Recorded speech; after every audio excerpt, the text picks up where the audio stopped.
हैं, बहुत अनुभव रखते हैं। केपी मलिक जी, दिल्ली के जो रुझान आ रहे हैं ये क्या संकेत देते हैं? नमस्कार करता हूं सबको।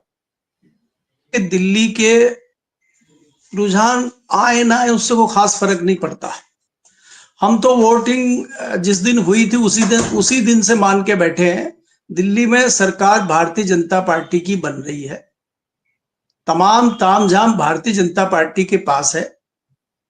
और मैं लगातार कहता हूं कि आम आदमी पार्टी जो भारतीय जनता पार्टी की असली बी टीम थी, बाकी तो नकली है, जो असली बी टीम थी, अब भारतीय जनता पार्टी को उसकी आवश्यकता नहीं है। और अब भारतीय जनता पार्टी उनको हटा के खुद मुख्तार होना चाहती है, दिल्ली पे खुद काबिज होना चाहती है।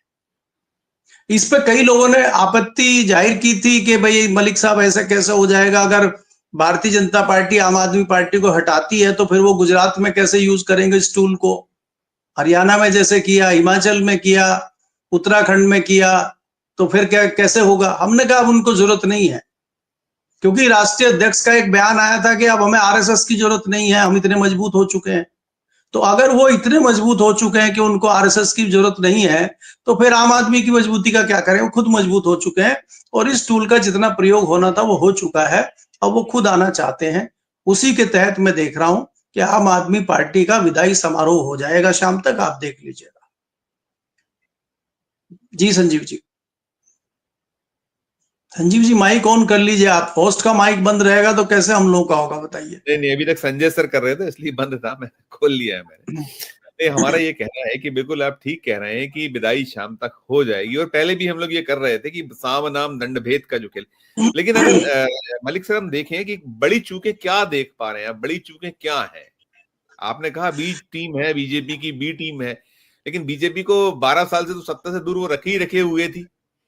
अब कहाँ बड़ी चूकें क्या इसमें हम देखें, यदि ये इसी तरीके से जो रुझान, या जो अब बीजेपी दफ्तर में तो जश्न शुरू हो चुका है, बीजेपी तो वहां। अब आप तो संजीव जी ये बात कर रहे हैं कि मलिक साहब ये गाड़ी 10 साल से थी आपके पास, अब कह रहे जरूरत नहीं है, इसको फेंक रहे हो, बेच रहे हो, आप तो उस तरह की बात कर रहे हैं। मैं कह रहा हूं अब उस टूल की जरूरत नहीं है। दूसरी बात यह है कि मामला अब जहां जा पहुंचा है, कांग्रेस की आंख एक कैसे खुल गई कि वो अलग चुनाव लड़ रही है, वो चुप रहती, या आम आदमी पार्टी को समर्थन देना चाहिए था जबकि इंडिया गठबंधन है। तो कहीं ना कहीं कांग्रेस पार्टी भी इस बात को समझ गई है कि उसको सर्वाइकल का उसके टाइम आ गया, उसको सर्वाइव करना पड़ेगा। और आप देखिएगा कांग्रेस पार्टी अब किसी छोटे क्षेत्रीय दल के साथ चुनाव में गठबंधन नहीं करेगी। आप नजर बनाइए बिहार पे, जो बहुत जल्दी चुनाव होने वाला है, वहां भारतीय जनता पार्टी जिस तरह से अपना चक्र चलाएगी, वहां पीके को तैयार कर दिया है वोट कटवा के रूप में। तो अब वहां पे कांग्रेस पार्टी और लालू यादव का गठबंधन होता है कि नहीं होता है। हालांकि मुझे लगता है कि बिहार में कांग्रेस पार्टी शायद लालू जी के साथ कर लेगी, लेकिन 2027 में उत्तर प्रदेश में दूर दूर तक समाजवादी पार्टी का और कांग्रेस का गठबंधन नहीं होने जा रहा है। कांग्रेस पार्टी खुद चुनाव लड़ेगी। आज जो 37 सीटों के मालिक बन के बैठे अखिलेश यादव, वो सीटें अखिलेश यादव के अकेले के कारण नहीं आई हैं। अखिलेश यादव ने कोई ऐसा जादू उत्तर प्रदेश में नहीं कर दिया है कि वो 37 सीटें जीत के आए हैं। वो जो संविधान राहुल गांधी लेके घूमे हैं, वो जो दलितों पर टिप्पणी भारतीय जनता पार्टी की तरफ से हुई है, मुस्लिम समाज जिस प्रकार से त्रस्त है, वो उसका नतीजा है 37 सीटें। और मुस्लिम समाज जो है कितना खुश है अखिलेश यादव से, ये भी आप देख रहे हैं। तो कांग्रेस पार्टी भी इस आपदा में अवसर ढूंढ रही है और उसको लगता है एक मौका बहुत बढ़िया उसके लिए है, इसलिए वो उत्तर प्रदेश में भी खुद चुनाव लड़ेगी।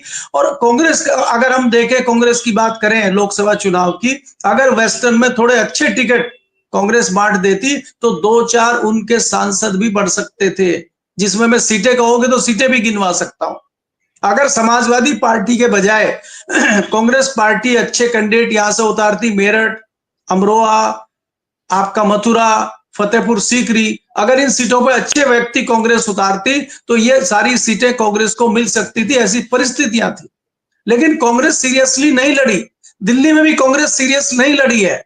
और आज अगर आम आदमी पार्टी दिल्ली में हारती है तो उसका सबसे बड़ा श्रेय कांग्रेस को ही देना होगा। लेकिन कांग्रेस को अपना सर्वाइव करने के लिए ये करना जरूरी है।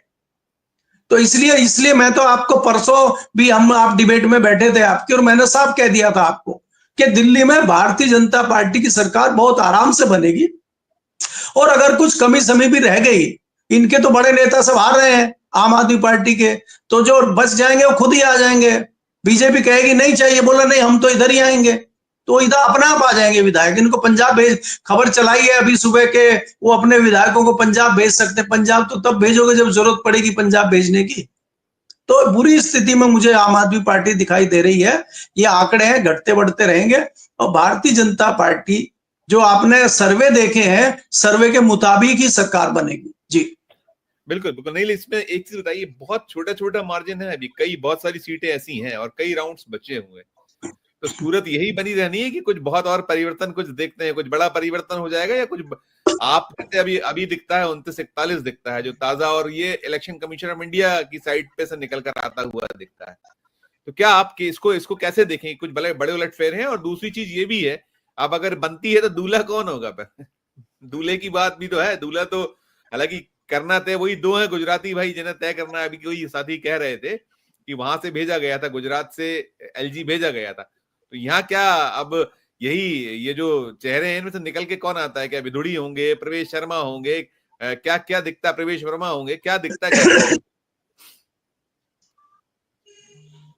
केपी सर, ये मुझसे सवाल है? आप ही से किया। जी संजीव जी, देखिए ऐसा है, भारतीय जनता पार्टी जिसको फ्रंट पे लाती है, जिसके नेतृत्व में चुनाव लड़ती है, वो कभी सीएम नहीं बनता।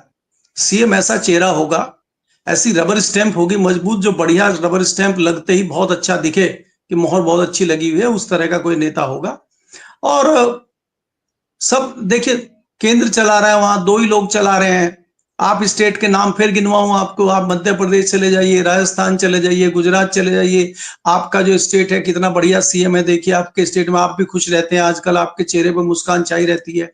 चाहे आप उत्तराखंड का चुनाव देखिए, उत्तराखंड में कितने बढ़िया सीएम है, जो सीएम रहते हुए अपनी विधानसभा नहीं जीत पाए, वो दोबारा सीएम बने हैं। तो क्रांतिकारी लोगों की इनके पास कमी नहीं है। ऐसा ही क्रांतिकारी दिल्ली में सीएम का चेहरा आपको दिखाई देगा।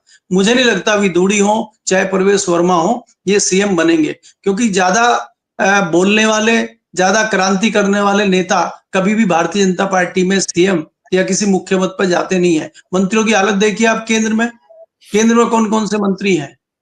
तो उसी पैटर्न पे दिल्ली का मुख्यमंत्री का चेहरा भी आपके सामने आएगा, जिसका नाम आपने कभी सोचा नहीं होगा, ऐसा चेहरा निकल के आएगा। खबर दूसरी एक अंदर की जो है वो मैं दे दूं, बहुत जल्दी एक हफ्ते के अंदर आपको भारतीय जनता पार्टी के नए राष्ट्रीय अध्यक्ष दिखाई देंगे। आप उनका स्वागत अपने चैनल पे करेंगे। उसमें ये जरूर है कि हमारे कुछ चाहने वाले लोगों की एंट्री वापसी होगी भारतीय जनता पार्टी के, जो नई वो बनेगी, कमेटी बनेगी, उसमें वो जरूर आपको कुछ नए चेहरे दिखाई देंगे जो होने चाहिए पार्टी में। जी बिल्कुल बिल्कुल, वो देखने वाली बात होगी। सही आप कह रहे हैं कि अब तो करना ही है।